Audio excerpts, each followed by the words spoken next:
Olá, seja bem-vindo, seja bem-vinda a mais essa reflexão semanal. Nesta reflexão de hoje, nós vamos tratar das bem-aventuranças. Então, nós vamos pedir para que a gente possa refletir com profundidade esses ensinamentos de Jesus.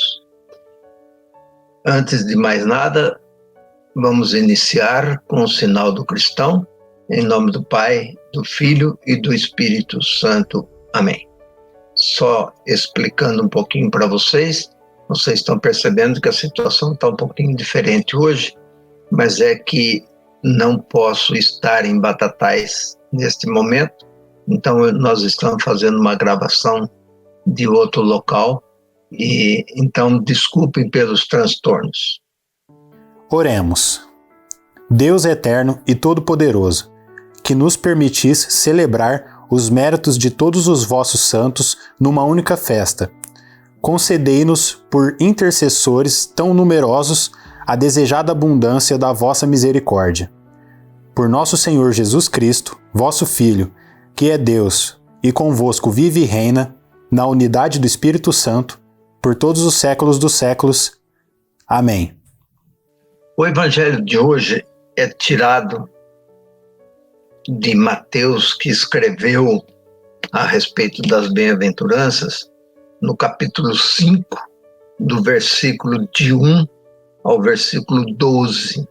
Vendo aquelas multidões, Jesus subiu à montanha, sentou-se e seus discípulos aproximaram-se dele. Então abriu a boca e lhes ensinava, dizendo: Bem-aventurados os que têm um coração de pobre, porque deles é o reino dos céus. Bem-aventurados os que choram, porque serão consolados. Bem-aventurados os mansos, porque possuirão a terra. Bem-aventurados os que têm fome e sede de justiça, porque serão saciados. Bem-aventurados os misericordiosos, porque alcançarão misericórdia.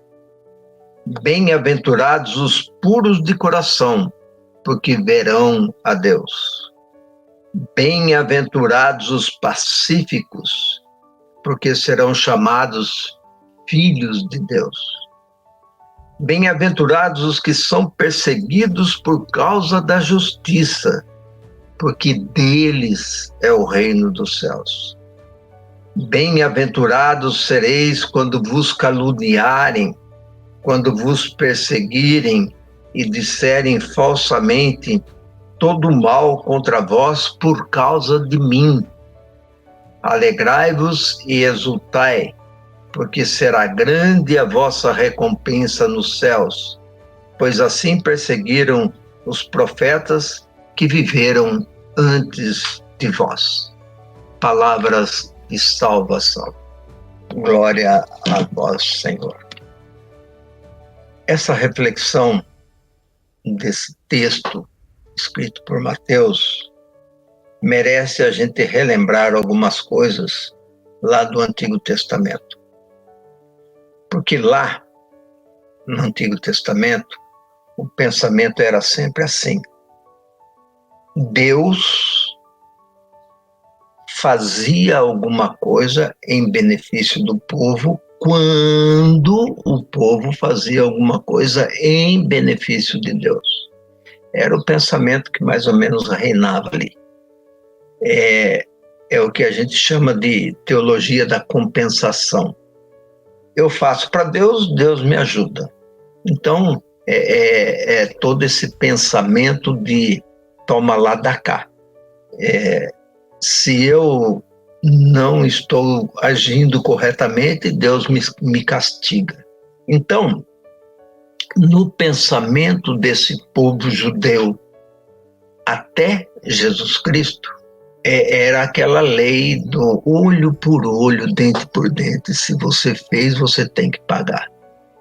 Vejam bem, quando chega Jesus Cristo, ele joga tudo de perna pro ar. Por quê? Porque lá no Antigo Testamento ainda eles criaram um artifício e uma artimanha para mostrar ao povo que o pobre só é pobre por causa do pecado que ele tem. Ou ele, ou os familiares, os antepassados dele. A doença só existe por causa do pecado que essa pessoa ou os seus antepassados cometeram. Então, tudo que há de mal é um castigo de Deus. Aí Jesus vem e vira tudo de ponta cabeça. Por quê? Porque para o povo dessa época, o pensamento era que o pobre, o doente, o marginalizado, o perseguido, até Jesus vai falar dos profetas, essas pessoas eram malditas porque eram castigadas por Deus. Aí Jesus reverte. Jesus vira de ponta cabeça e fala: bem-aventurado o pobre, bem-aventurado aquele que é perseguido por causa da justiça, bem-aventurados os que sofrem, bem-aventurados os que são mansos, bem-aventurados os que têm fome e sede de justiça, e assim vai narrando e modificando, transformando aquilo que antes era ruim, pecaminoso, castigo, agora é transformado em bem-aventurança. Mas não no sentido também assim, você, para ser bem-aventurado, você tem que ser pobre, você tem que sofrer, você tem... Não é nesse sentido. É que se você estiver nessa condição, numa dessas condições, você não precisa ficar se lamentando ou pensando que Deus está te castigando, igual era o pensamento anterior. Não, fica pensando nisso não. O amor de Deus é muito maior do que tudo isso. E Deus não está aí pensando em te castigar ou de castigar qualquer pessoa que seja. Deus ama, Deus quer o bem. Por isso, se a sua condição ou a condição de alguma pessoa for de sofrimento, for de angústia, não se deixe abater, porque Deus não quer isso. E pode ser convertido em bem-aventurança. Aí depende do seu pensamento, da maneira como você entende, da maneira como você aceita a palavra de Jesus Cristo. E não significa também que a gente tenha que ter uma vida de pobreza ou que algumas pessoas tenham que ser pobres, porque essa é a condição que Deus quer. Não quer, Deus não quer. Pobreza existe por outras situações de exploração, de injustiça, de salários mal pagos, uma porção de outras situações. Mas não porque é castigo de Deus, jamais.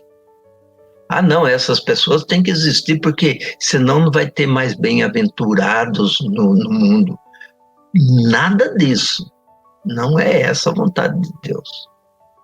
Então, gente, tudo aquilo que está no Antigo Testamento não é para ser desprezado, mas também não é para ser colocado acima do que aquilo que Jesus Cristo falou. Há muitas pessoas por aí que se apegam só no Antigo Testamento e se esquecem dessa alteração que Jesus vem fazer, que Jesus vem mostrar. É importante a gente perceber que as bem-aventuranças são o caminho que devemos traçar para que a nossa vida seja de fato de acordo com os ensinamentos de Jesus Cristo. Pense nisso. Oremos. Ó Deus, Nós vos adoramos e admiramos em todos os santos, porque só vós sois o santo, e imploramos a vossa graça para que, santificados na plenitude do vosso amor, passemos desta mesa de peregrinos ao banquete da pátria celeste. Por Cristo nosso Senhor. Amém. Vamos pedir agora que Deus abençoe a cada um de nós, abençoe nossos familiares, parentes e amigos, e que cada vez mais a gente possa refletir as palavras de Deus, refletir os ensinamentos de Jesus Cristo, e assim a gente possa viver em conformidade com os seus ensinamentos. Que Deus nos abençoe, em nome do Pai, do Filho e do Espírito Santo. Amém. Gostaria de pedir para você compartilhar essa nossa reflexão para que ela possa chegar a mais pessoas. E além de compartilhar, clique aí no sininho para que você possa receber mais conteúdos que a gente está produzindo. Inclusive, não se esqueça do curso da Sagrada Escritura, que esse curso pode te ajudar a entender e compreender e conhecer um pouquinho mais de tudo o que tem no Antigo e no Novo Testamento. É curtinho, é facinho de entender e é gratuito. É só acessar a página do Claretiano ou esse link que será colocado aí embaixo, que você pode ter acesso a ele, e assim você poderá acessar mais conteúdos que o Claretiano oferece para você. Um forte abraço.